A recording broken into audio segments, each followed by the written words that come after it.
So a student recently asked if I can discuss the difference between albuterol and Atrovent. So quickly, I'm just going to talk about the easy one first. That's albuterol. This is probably the most common thing that we discuss when we talk about bronchodilation and nebulizing treatments. This thing is typically used at 2.5 milligrams to even 5 milligrams per dose, and that's given in a nebulizer at 6 to 8 liters per minute. What it does is it bronchodilates. It's a beta-2 agonist. It's a sympathomimetic, meaning it mimics the sympathetic nervous system. This also means that it's going to increase my patient's heart rate, but it's going to allow for those bronchioles to dilate to allow for more airflow within those smaller bronchioles. Now let's talk a little bit more about Atrovent, because this one's a little bit more challenging. It does reduce mucus, and I'm going to talk about how.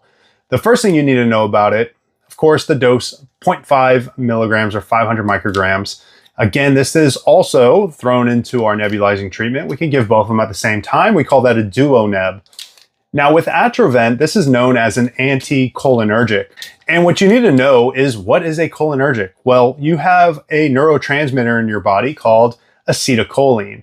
Now, depending on which receptor site this acetylcholine touches, it will cause a reaction.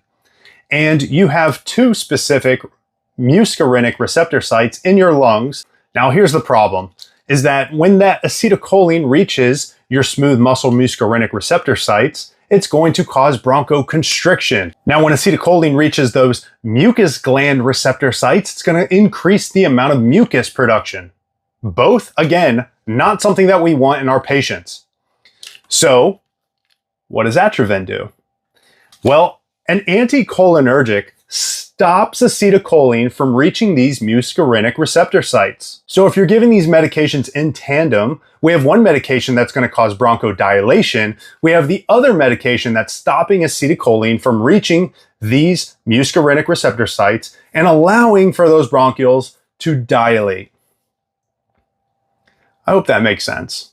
And there's another anticholinergic that you may know about that you carry on your truck, and that's called atropine.